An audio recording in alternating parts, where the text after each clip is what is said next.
Lena Hayes was not the kind of woman who made impulsive decisions, or at least she hadn't been until she found out her ex-boyfriend, her long-term cohabiting, met my family ex-boyfriend, was not only attending her sister's wedding, but was bringing his fiancée, who also happened to be Lena's cousin.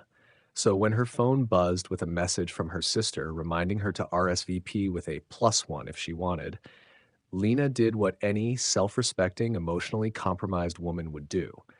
She marched into the downtown bar she frequented after work and made the most ill-advised proposition of her adult life. Nate Callahan looked up from behind the bar, one brow raised as Lena slid onto a stool and downed the last inch of someone else's abandoned whiskey shot. "That's disgusting," he said, unimpressed. "So's the state of my personal life," she replied. Nate grinned. "Well, welcome back." He had that kind of face, one that always looked like it was on the verge of laughing at something. His charm was effortless, a little lazy, a little dangerous. The kind of man Lena had spent years avoiding until one night 3 months ago she hadn't. That night had turned into three others. They didn't text. They didn't talk much. It was casual, it was physical, and it was fine. Until now. "I need a favor," she said, fiddling with a napkin. Nate raised both brows. "That sounds ominous. Is this a kidnapping situation? Because I draw the line at duct tape." "A wedding," she said flatly. "My sister's wedding." He blinked. "You want me to marry you?" "God, no. I want you to pretend to be my boyfriend, just for the weekend." Silence. The air between them shifted, something curious and uncertain forming in the space where their usual sarcasm lived. Nate leaned on the bar, folding his arms. "So, fake dating? Me?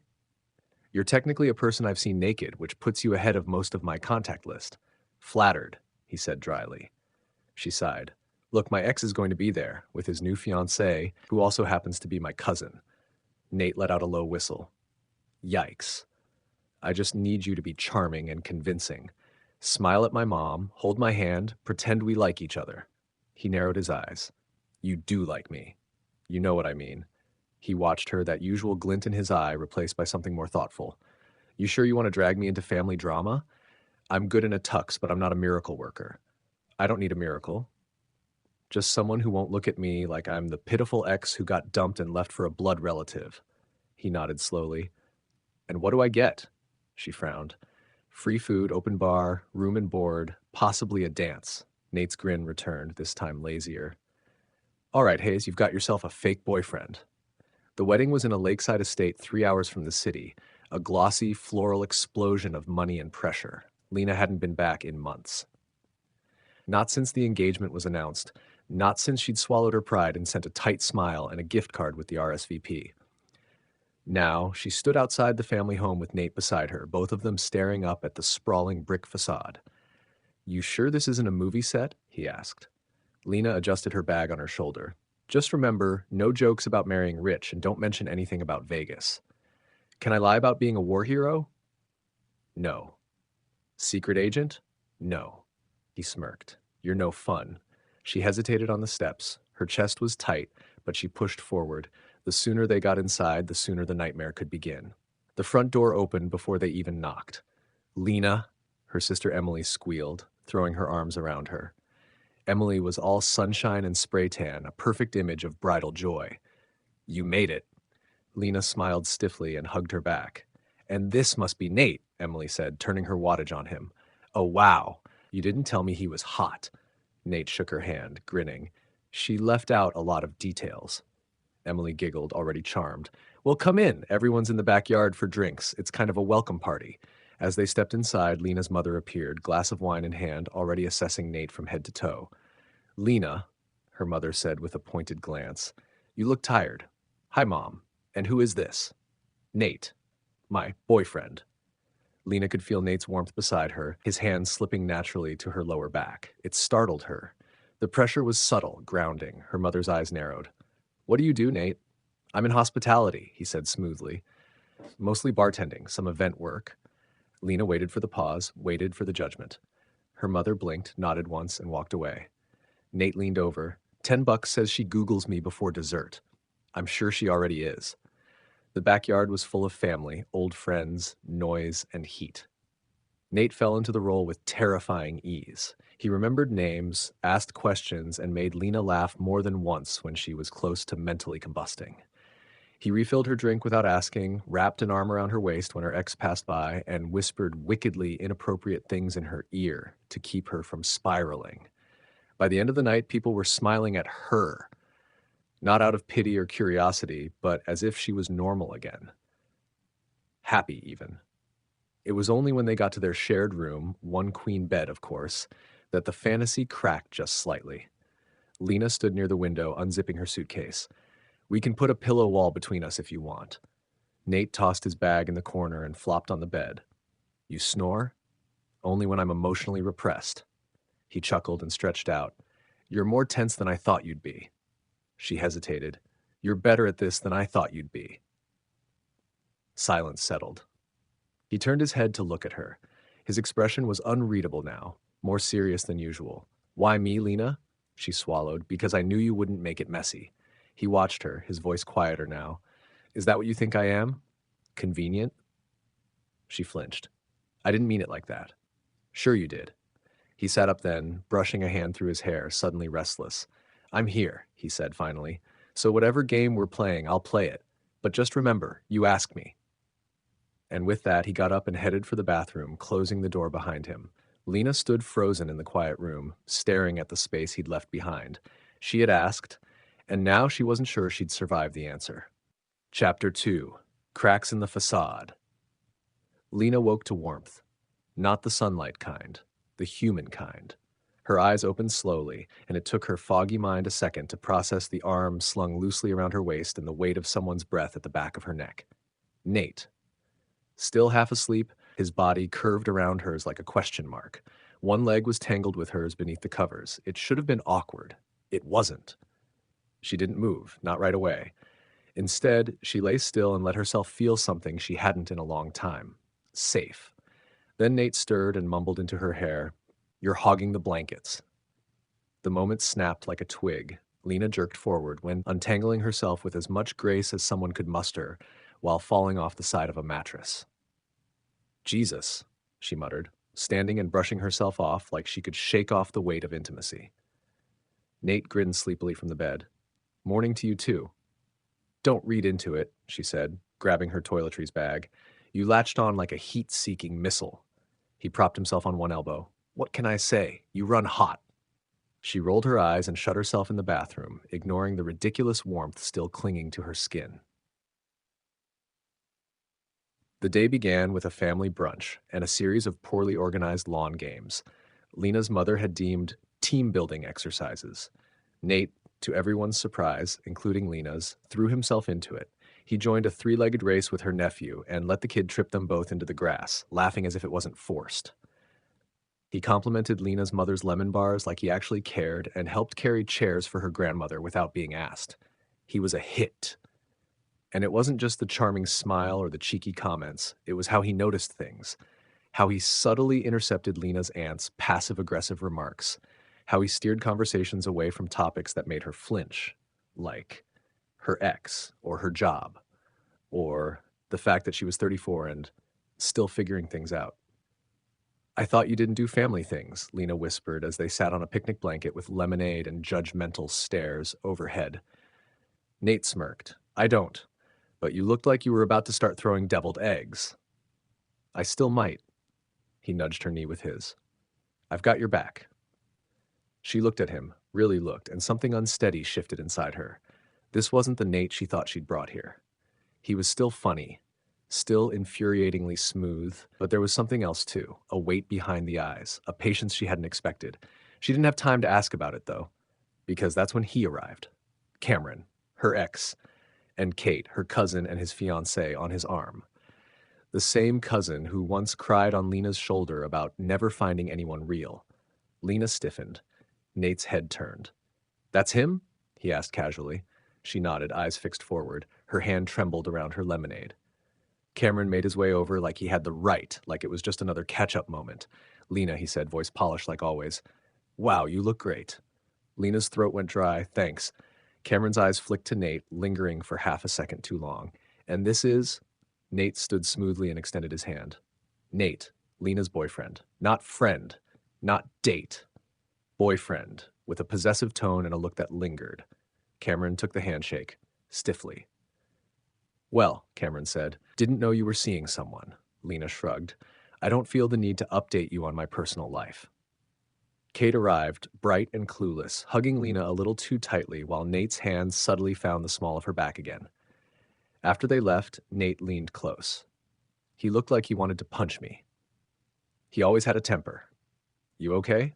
Lena didn't answer. She just reached for her drink and took a long, bracing sip. The rehearsal dinner that night was an elaborate affair in a rented vineyard overlooking the lake. Everyone was dressed in muted elegance, tan suits, pastel dresses, crisp linen smiles.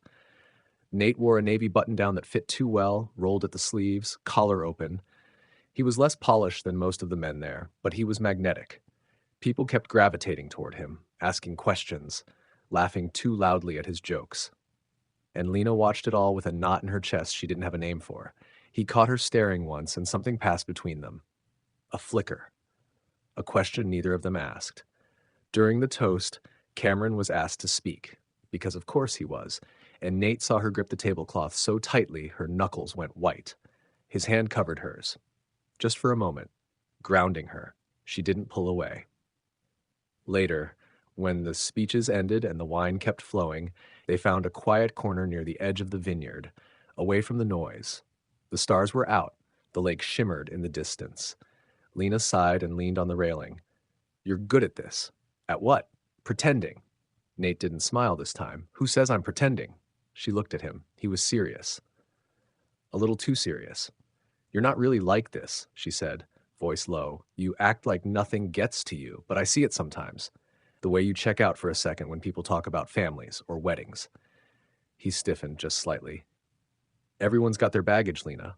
What's yours? He hesitated. Then you first, a beat, then another. I dated Cameron for almost 5 years, she said quietly. We lived together, talked about rings, family, future. And he cheated with my cousin, said it just happened, that he loved us both, but she made more sense. Nate's jaw tightened. That's bullshit. Lena laughed, bitter. Tell that to the wedding photos I'll be avoiding for the rest of my life. He stepped closer. You didn't deserve that. She looked up at him. The air felt heavier now, charged with something dangerous. You ever been in love, Nate? He looked away. Yeah, once. What happened? She didn't. They stood in silence, the distance between them a breath, a heartbeat. Then Nate reached up, brushing a piece of hair from her cheek. It was stupid. A small thing, but it felt big. Her breath caught. She tilted up slightly, their faces was apart, the tension was unbearable. Their lips almost touched. Almost. And then Lena pulled back. I should go inside. Nate stepped away, the space between them suddenly cold. Yeah, he said. Of course. Later, lying in the same bed, their backs turned, Lena stared at the ceiling. She told herself it was for the best. No feelings, no mess. But the lie felt heavier than his arm had that morning, and twice as hard to shake. Lena had barely touched her coffee when her mother called her into the sunroom like it was a boardroom meeting.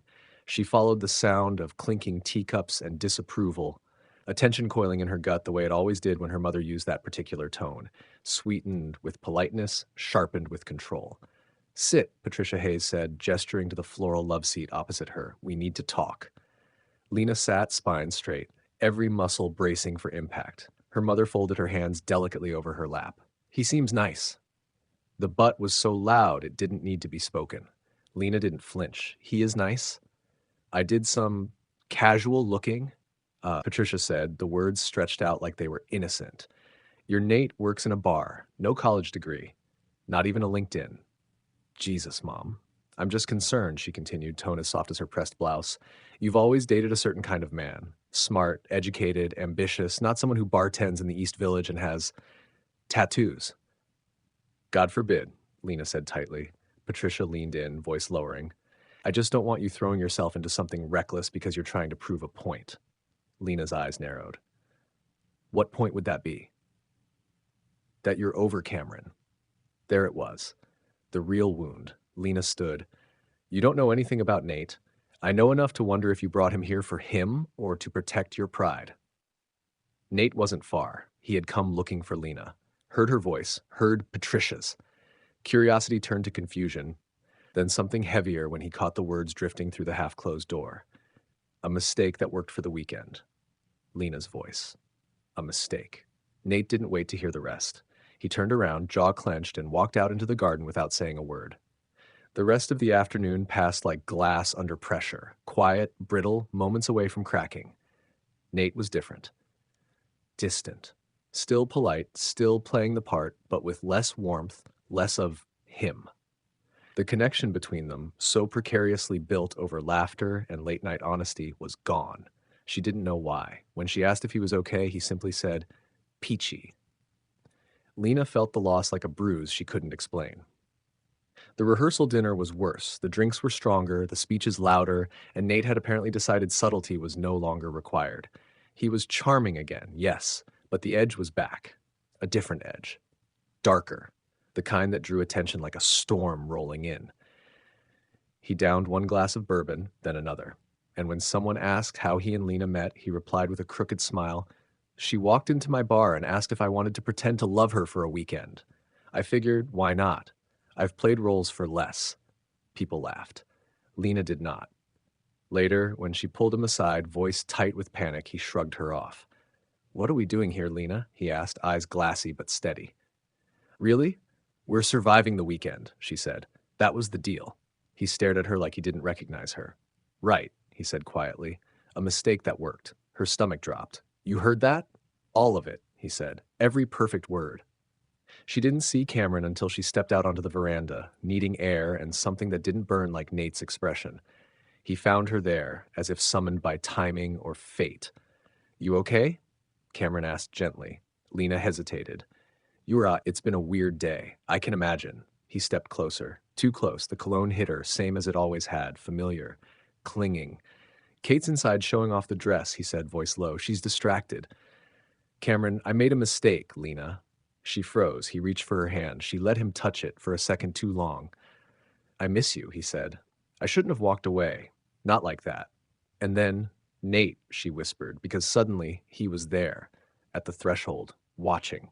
But he didn't move, didn't say anything, just turned and walked away.